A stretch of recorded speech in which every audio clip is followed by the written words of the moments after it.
Welcome to this video. My name is Mark Scythian. The date today is July 29th, 2024. So this is the revised lecture focusing on impact force and impact pressure with the application of a projectile or projectiles. So I thought I'd redo the Glock 9mm 17C versus the 45 Colt 45 ACP. It would be practically a stopping power comparative analysis. So proceeding on, we have the Glock 9mm 17C specifications, a barrel length of 4.49 inches, muzzle velocity 1179 feet per second, bullet mass 124 grain, and obviously the diameter caliber is 9mm, so we convert that to the inches caliber system, so 3.354. And then of course the Colt 45 ACP specifications.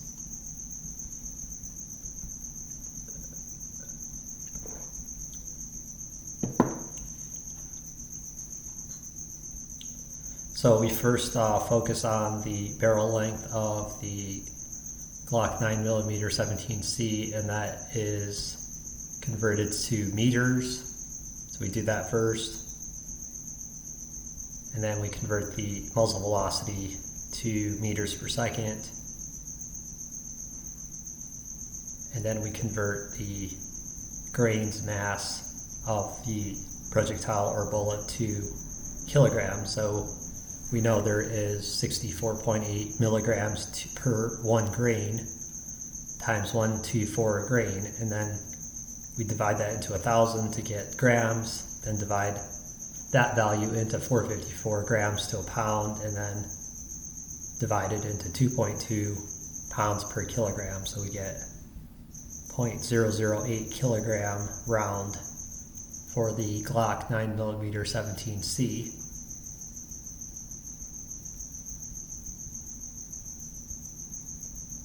So the next step is to just get an idea of the kinetic energy of the round. So 1/2 times mass times velocity squared is the kinetic energy in joules. Just to note that there is 1.36 joules to a foot-pound, but we have to use the metric system to maintain accuracy, and then we can always convert it back into the US system of measure. So we measure 517 joules or 380 foot-pounds of kinetic energy. So we know that force is mass times acceleration, so we can equate acceleration to distance or length of barrel divided into time squared.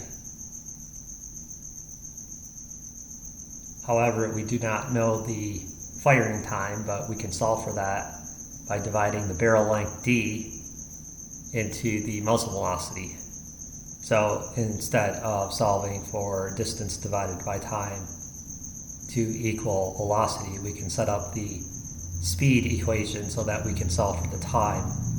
So it ends up becoming the barrel length distance divided into the muzzle velocity, and this will solve for the firing time, the time it takes the bullet while pressed into the shell casing to accelerate through the 0.11 meter barrel or 4.49 inch barrel. So this will take 0.000306 seconds. So tenths, hundreds, thousands, 10,000ths, 3 10,000ths of a second. So we can write that in scientific notation, 3.06 times 10 to the -4th power seconds. So then the acceleration of the 124 grain Glock 9mm 17C round is 1,174,762 meters per second squared.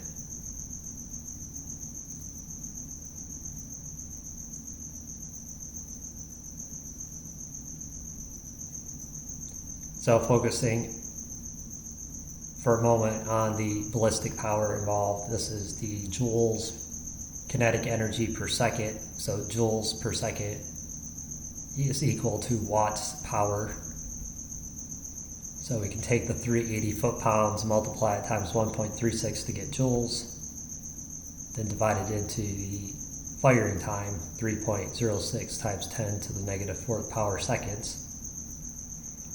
So we calculate about 1.69 megawatts of ballistic power. So then if we want to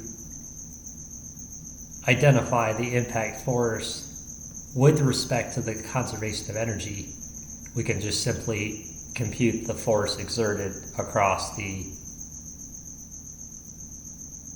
diameter or caliber of the bullet while it's pressed into the shell. So that would equal the mass of the bullet, 0.008 kilograms, times the acceleration as calculated. So we compute 98 newtons force, for which we can just divide that value into 4.45 to calculate the pounds force. So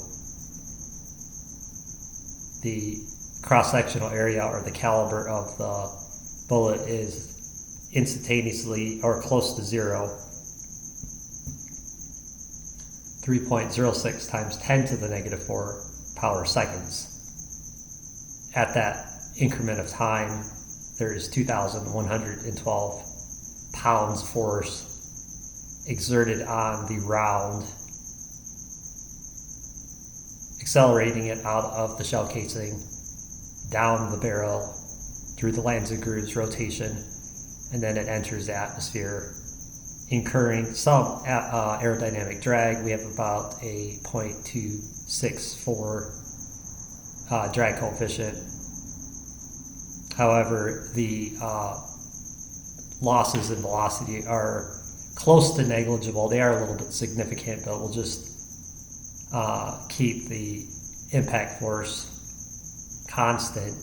And so when the round makes contact with the target, it is then going to incur a normal force in the opposite direction. So we can stop there instead of getting into the details about the type of material and how much impression force, because it's all actually impractical, because you're looking for the penetration and the fragmentation, and it all starts at the point of contact where the energy is conserved and then becomes equal and opposite. So we'll call that the negative 2112 pounds impact force. But practically, if someone asks how much instantaneous force will the Glock 9mm 17C round exert on the target, it is 2112 pounds force. And so we don't have to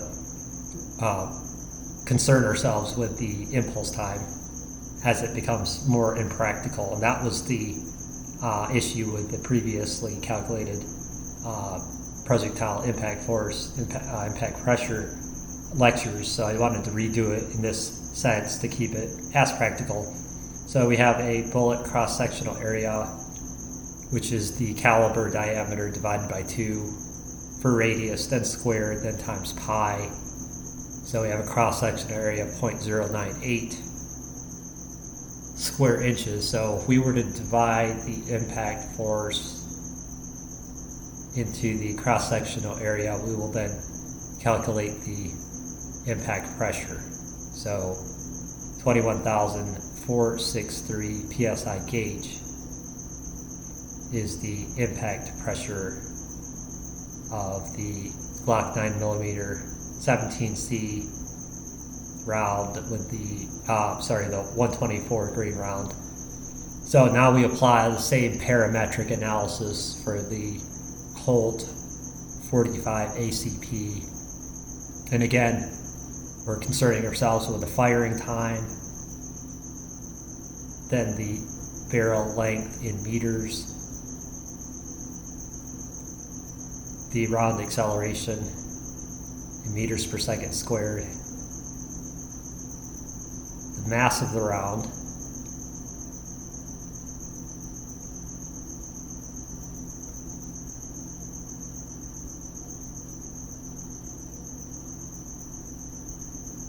now the force incurred on the 45 ACP 230 grain round upon fire.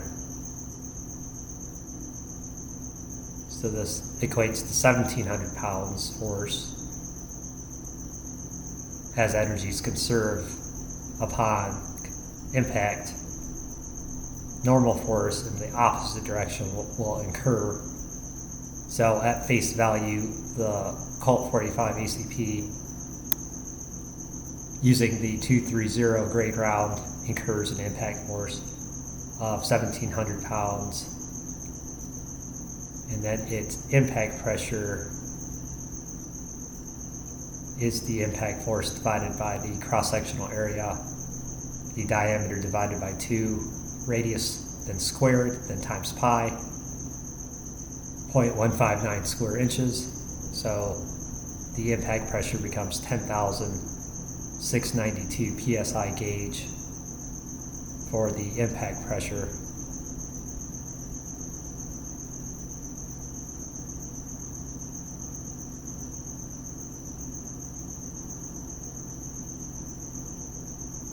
Now we get an idea of the ballistic power involved. 1/2 times round mass times its velocity squared.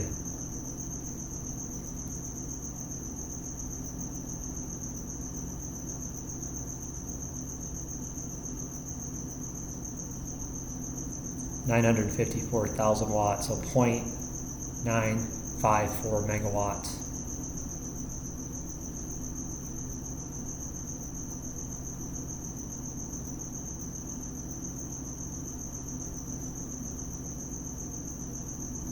So the Glock 9mm 17C is the winner, and in the previous